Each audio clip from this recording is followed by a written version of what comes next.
Good morning friends. स्वागत है आपका आपके अपने YouTube channel study with Ravi Thakur पर। तो चलिए आज का हिंदू एडिटोरियल वोकैबुलरी की शुरुआत करते हैं। वोकैबुलरी के पीडीएफ के लिए आप मुझसे टेलीग्राम ग्रुप पे जुड़ सकते हैं। मैं अपने टेलीग्राम ग्रुप का लिंक इसी वीडियो के डिस्क्रिप्शन बॉक्स में डाल दूंगा, तो आप इसी वीडियो के डिस्क्रिप्शन बॉक्स में जाकर मेरे टेलीग्राम ग्रुप के लिंक को एक्सेस कर पाएंगे।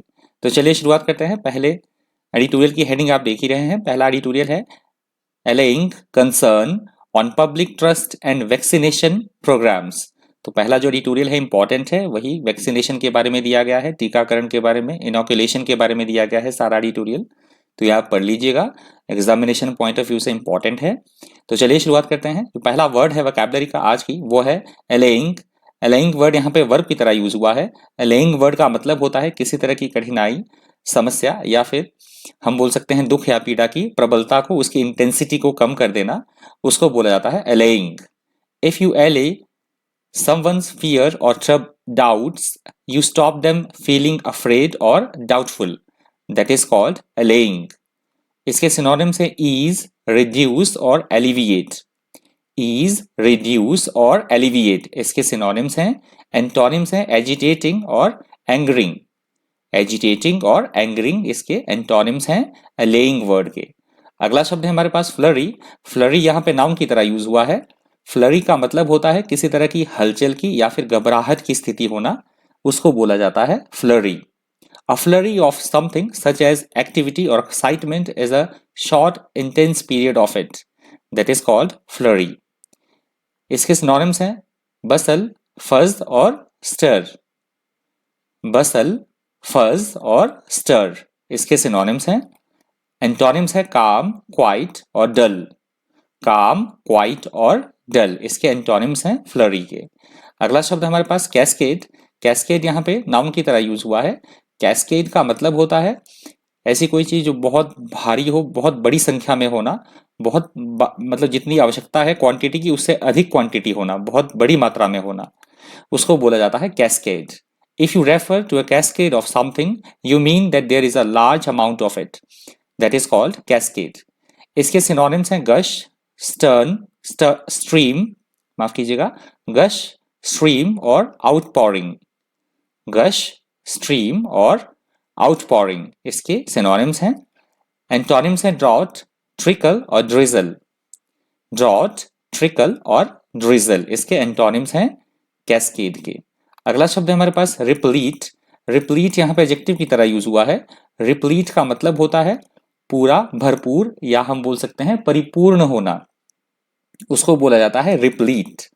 To be replete with something means to be full of it, that is called replete. इसके सिनोनिम्स हैं फुल, सेटेड और फिल्ड।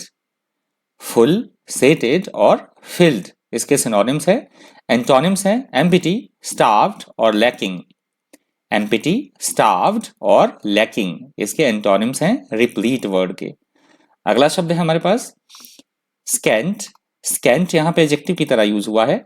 स्कैंट का मतलब होता है किसी भी चीज का अपर्याप्त मात्रा में होना, मतलब जितनी हमें आवश्यकता है उतना वो ना होना, अपर्याप्त होना, कमी होना, थोड़ा होना, या फिर हम बोल सकते हैं ऐसा व्यक्ति जो कंजूस हो, उसे भी बोला जाएगा स्कैंट।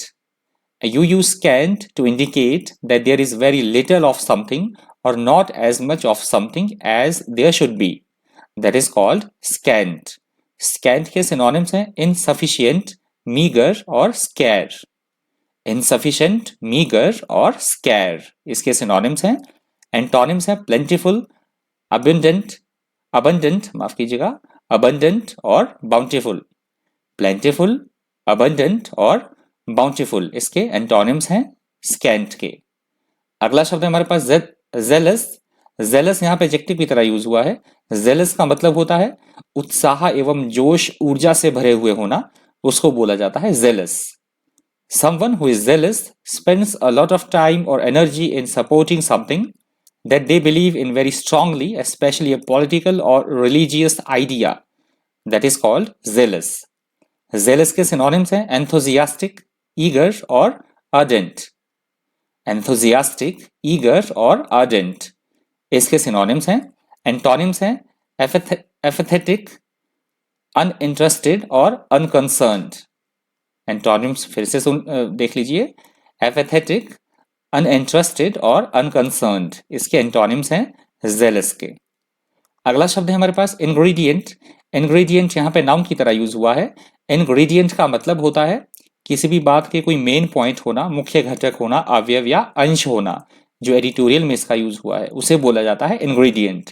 इंग्रेडिएंट का एक और मतलब भी होता है, जो हम चीजें खाते हैं, जो हमारे खाद्य पदार्थ होते हैं, वो किससे बने हुए होते हैं, कौन कौन से उसमें तत्व हैं, अवयव हैं, उन्हें भी बोला जाता है ingredient. An ingredient of a situation is one of the essential parts of it, that is called ingredient. इसके synonyms हैं component, element और factor. Component, element और factor इसके synonyms हैं। Antonyms है mixture, whole और preparation. Mixture, whole और preparation इसके antonyms हैं ingredient के। अगला ट्यूटोरियल शुरू होता है, यहाँ से देख लीजिए। Immigration conundrum on diversity, migration and the American dream. Immigration conundrum on diversity, migration and the American dream. तो ये जो एडिटोरियल दिया गया है अमेरिका की जो इमिग्रेशन पॉलिसी है उसके बारे में दिया गया है। ट्रंप ने जो पहले राष्ट्रपति थे डोनाल्ड ट्रंप, उन्होंने कुछ एक चेंजेस किए थे इमिग्रेशन पॉलिसी में, और जो अब राष्ट्रपति है जो बिडेन, वो भी इसमें पहले वाली स्थिति पूर्व स्थिति में लाना चाह रहे हैं इमिग्रेशन पॉलिसी को। तो इम्पॉर्टेंट एडिटोरियल है इंडिया के पॉइंट ऑफ व्यू से, तो आप पढ़ सकते हैं इसको, इम्पॉर्टेंट है। तो चलिए शुरुआत करते हैं। इसका जो पहला वर्ड ही है वो है कनंड्रम। कनंड्रम यहाँ पे नाउन की तरह यूज हुआ है।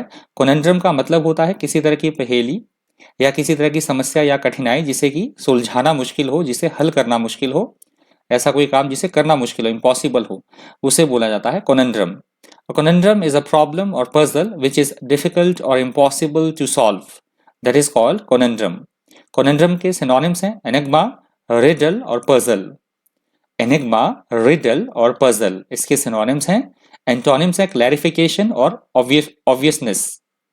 क्लैरिफिकेशन और ऑब्वियसनेस इसके एंटोनिम्स हैं कनंड्रम के। अगला शब्द है हमारे पास केक वॉक। केक वॉक यहाँ पे नाउन की तरह यूज हुआ है। केक वॉक का मतलब होता है ऐसा कोई काम जो बिल्कुल आसान हो, बिल्कुल सरल हो, उसे बोला जाता है cake walk. If you describe something as a cake walk, you mean that it is very easy to do और achieve, that is called cake walk. इसके सिनोनिम्स हैं इजी, स्नैप और डोडल। इजी, स्नैप और डोडल इसके synonyms हैं। Antonyms हैं challenge, आर्जुअस task और complex task. Challenge, आर्जुअस task और कॉम्प्लेक्स टास्क, तो इसके एंटोनिम्स थे केक वॉक के। अगला शब्द हमारे पास थॉर्नी।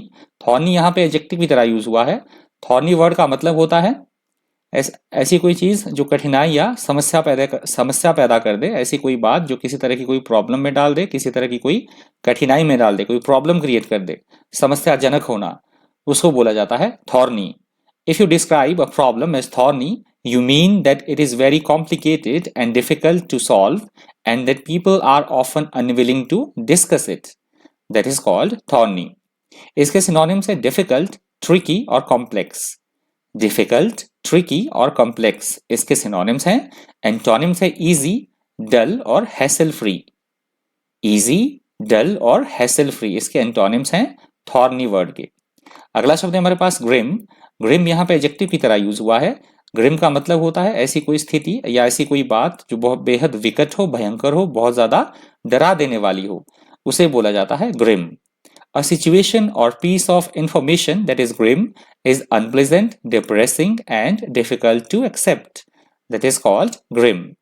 इसके सिनोनिम्स हैं ब्लीक, डिस्मल और स्टर्न। ब्लीक, डिस्मल और स्टर्न इसके सिनोनिम्स हैं। एंटोनिम्स हैं ब्राइट, हैप्पी और प्लीजेंट। ब्राइट, हैप्पी और प्लीजेंट इसके एंटोनिम्स हैं ग्रिम के। अगला शब्द है हमारे पास अजाइलम। अजाइलम वर्ड यहाँ पे नाउन की तरह यूज हुआ है। अजाइलम वर्ड का मतलब होता है किसी को शरण देना, आश्रय देना, उसे बोला जाता है asylum. If a government gives a person from another country asylum, they allow them to stay usually because they are unable to return home safely for political reasons. That is called asylum.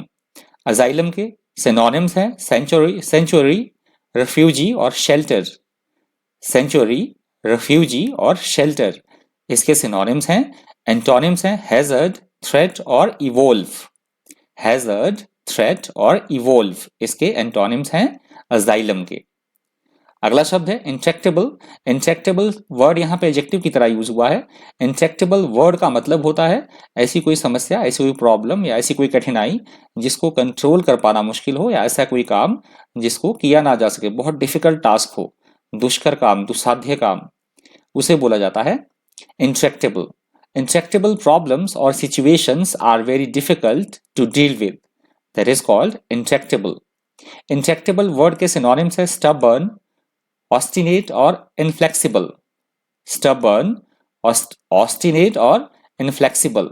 Stubborn, obstinate और inflexible इसके synonyms हैं। Antonyms है इसके docile, Tractable और amenable. Docile, Tractable और amenable, इस word के ये क्या थे, हमारे इंट्रैक्टेबल के एंटोनिम्स थे, डोसाइल, ट्रैक्टेबल और एमिनेबल। और आज के द हिंदू एडिटोरियल वोकैबुलरी का अंतिम शब्द है इंसेप्शन। इंसेप्शन यहाँ पे नाउन की तरह यूज हुआ है। इंसेप्शन का मतलब होता है किसी चीज की शुरुआत होना, प्रारंभ होना, आरंभ होना, बिगिनिंग होना, उसे बोला जाएगा inception. The inception of an institution और activity is the start of it, that is called inception. तो इंसेप्शन के जो सिनोनिम्स हैं वो है बिगिनिंग, स्टार्ट और कमेंसमेंट। बिगिनिंग, स्टार्ट और कमेंसमेंट इसके सिनोनिम्स हैं। एंटोनिम्स है कंक्लूजन, एंड और क्लोजिंग। कंक्लूजन, एंड और क्लोजिंग इसके एंटोनिम्स है इंसेप्शन के। तो ये इंसेप्शन वर्ड आज की द हिंदू एडिटोरियल वोकैबुलरी का अंतिम शब्द था। यदि आपको वीडियो हेल्पफुल लगा हो, इन्फॉर्मेटिव लगा हो, तो प्लीज़ वीडियो को लाइक कर दीजिएगा और हो सके तो ज़्यादा से ज़्यादा अपने आप शेयर भी कर दीजिएगा, अगर बन सके आपसे तो शेयर भी कर दीजिएगा। और अगर आप मेरे चैनल पर पहली बार विजिट कर रहे हैं तो चैनल को सब्सक्राइब करना और साथ में बेल आइकन प्रेस करना बिल्कुल भी मत भूलिएगा, क्योंकि जब भी मैं कोई नई वीडियो अपलोड करूंगा तो आपको उसकी नोटिफिकेशन जो है वो टाइम टू टाइम मिलती रहे। तो आज की द हिंदू एडिटोरियल वोकैबुलरी में इतना ही। इसी तरह के इन्फॉर्मेटिव वीडियोज़ के लिए बने रहिए चैनल पर। Thank you, thanks for watching.